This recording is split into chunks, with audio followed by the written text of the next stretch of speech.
क्या पेंशन लेना आम आवाम की हक तलफी करने के मुतरादिफ नहीं है बगैर किसी ड्यूटी के? जी, ड्यूटी के अगेंस्ट ही पेंशन होती है। पेंशन की आप डेफिनेशन समझें और आज ये मसला भी क्लियर कर लें आप।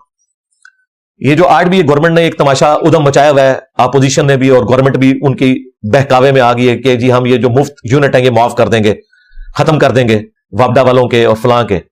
ये ज्यादती है भाई। वापडा की नौकरी जिसने ली थी ना, उसकी नौकरी का ये पैकेज का हिस्सा था एक ऑफिसर का कि उसे 200 यूनिट मिलेंगे फ्री। मैं वापडा में नहीं हूं, लेकिन मैं हक की बात करूंगा। आपको इस अहद को पूरा करना होगा। एक बंदे ने, मेरे अपने कई क्लास फेलोज हैं जिन्होंने मैकेनिकल इंजीनियरिंग की हुई थी, मैं मैकेनिकल इंजीनियरिंग करके एटॉमिक एनर्जी के दायरे में आ गया, वो रेलवे में चले गए।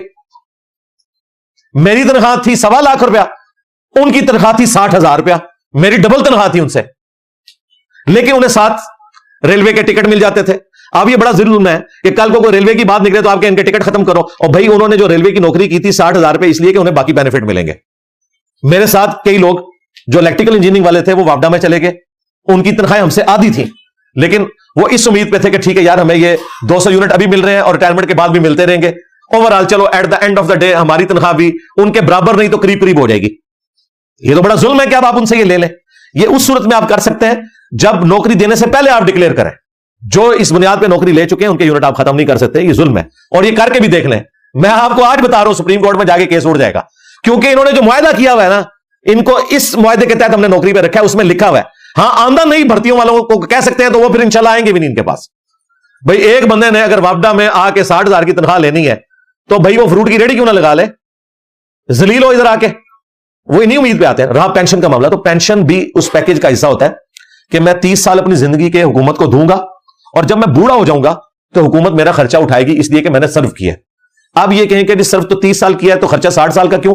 भाई वो जो 30 साल जिंदगी के दिए हैं उसमें वो प्राइवेट नौकरी करके, प्राइवेट कारोबार करके इससे ज्यादा कमा सकता था, लेकिन उसने सरकारी जॉब इसलिए की कि वो अपनी जिंदगी सरकार को देगा इस मुआहदे के ऊपर।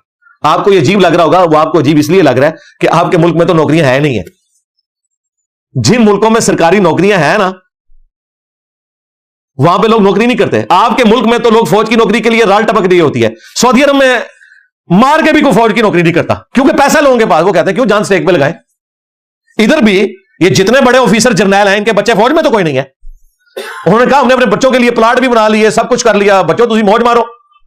एट डिफेंस हाउसिंग की 1 कनाल की कोठी है, तुझे जरूरी सियाचिन जाके मरना है। असली इतनी मुश्किल वक्त देख, मैं आपको रियल टाइम बता रहा हूं, जो सीनियर ऑफिसर्स हैं वो अपने बच्चों को फौज में नहीं भेजते। वो कहते हैं इतनी मुश्किल नौकरी है, और हकीकत है मुश्किल है। ये जो आज भी जा रहे हैं बेचारे गरीब तबका या जो लोअर रैंक के फौजी हैं, वो चाहते हैं चलो हमारा बच्चा अफसर बन जाए। अफसरों के बच्चे कोई भी नहीं है, वो एटॉमिक एनर्जी में भर्ती करवाते हैं, बाहर के मुल्कों में भेज देते हैं। लाइफ को थ्रेट है, ज़ाहिर है, सीधी सी बात है। हर कोई बंदा जान देने के लिए तो तैयार नहीं होता। उन्होंने सब कुछ यहां पे समेट लिया हुआ है। वो आप कहते हैं नहीं हमारे बच्चे याची करेंगे, क्यों लाइफ उनकी स्टेक के ऊपर लगाएं। तो हमारे मुल्क में सरकारी नौकरी के लिए राल टपकती है, बाकी मुल्कों में ऐसा नहीं होता। जिसको कोई नौकरी ना मिले वो सरकारी नौकरी करता है, क्योंकि बाउंड हो जाते हैं ना। सरकार में आपको तनख्वाह जो मिलेगी उसके ऊपर आप बैठे। प्राइवेट लोगों ने बिजनेस किए, लोग अरबपति हो गए। तो वहां जब कोई सरकारी नौकरी करता है ना, तो सरकार कहती है मैं पेंशन भी दूंगी, इसलिए कि तुमने अपनी जिंदगी का वो गोल्डन पीरियड मुझे दिया कि अगर तुम उस गोल्डन पीरियड में प्राइवेट नौकरी करते तो तुम अपनी नस्लों के लिए भी पैसा इकट्ठा कर सकते थे। तुमने कुर्बानी की कि तुम थोड़ी सी रकम पे हमारे पास आए, लिहाजा रिटायरमेंट के बाद तुम्हारा खर्चा भी हम उठाएंगे। समझ रहे हैं मेरी बात? ये कॉन्सेप्ट है, इसके तहत पेंशन दी जाती है। अब मसला हो गया यहां पे ज्यादा मसला कि अब हमारे जो जज हजरात हैं वो भी तनख्वाह भी 12-12 लाख ले रहे हैं और पेंशन भी 10-10 लाख ले रहे हैं। उसके वजह से बाकी लोग कहते हैं यार ये क्या तमाशा लगाया हुआ है इन्होंने। मैं इनकी तनख्वाहों के इस हवाले से खिलाफ हूं कि इनका जो काम है ना वो ये कोई नहीं कर रहे। आज भी सुप्रीम कोर्ट में 57,000 से ज्यादा केसेस पेंडिंग पड़े हुए हैं। उनमें से कई लोग ऐसे हैं जो अपनी सजाएं भुगत के जेलों में मर गए हैं और अभी तक उनकी अपीलें नहीं लगी। अपीलें किनकी लगती हैं? सियासतदानों की। आम गरीब आदमी की तो कोई सुनवाई नहीं होती। मेरा अपना केस इस वक्त मेरा ख्याल है कोई 5 साल हो गए सुप्रीम कोर्ट में लगा हुआ है, अभी तक डेट नहीं पड़ी उसकी। तो माशा लगाया हुआ है। और इधर रात को अप्लाई करते हैं, सुबह जनाब कास्ट लिस्ट में नाम आया होता है, और वही आप खबरों में सुन रहे होते हैं। अवाम के लिए कोई खबर नहीं होती है।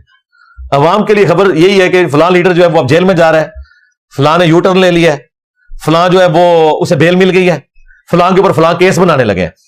ये इसके अलावा कोई आपको खबरें नजर आती हैं? ये अभी थोड़ी हिम्मत दिखाई है जमात इस्लामी वालों ने, तो उन्होंने महंगाई के खिलाफ कोई ऐलान हक बुलंद किया है, और मैं सलीम साफी साहब को भी मुबारकबाद दूंगा। उन्होंने जुर्रत दिखाई है कि वो धरने में पहुंचे हैं। रात का जो प्रोग्राम है ना जियो का, वो रिकॉर्डिंग पे आप जाके देखें, बड़ी जबरदस्त गुफ्तगू की है नईमुल हक साहब ने। सच्चाई के लिए खड़े हैं। नईमुर रहमान साहब ने, हाफिज नईमुर रहमान साहब जो जमात इस्लामी के अमीर हैं, उनका प्रोग्राम कल रात को हमने तो लाइव इरशाद में भी बैठे हुए थे, 10 से 11 चला था, उसकी रिकॉर्डिंग मौजूद है, वो आप देखें। तो मुझे खुशी हुई है कि यार मीडिया पे अब ये वाली बातें हो रही है जो आम बंदे के मसले हैं और इन मसलों का हल निकाला जाए कोई। तो इस तरह की जो चीजें हैं ना, वो मीडिया का काम है कि उन्हें हाईलाइट करें। ले जी, अब तो टाइम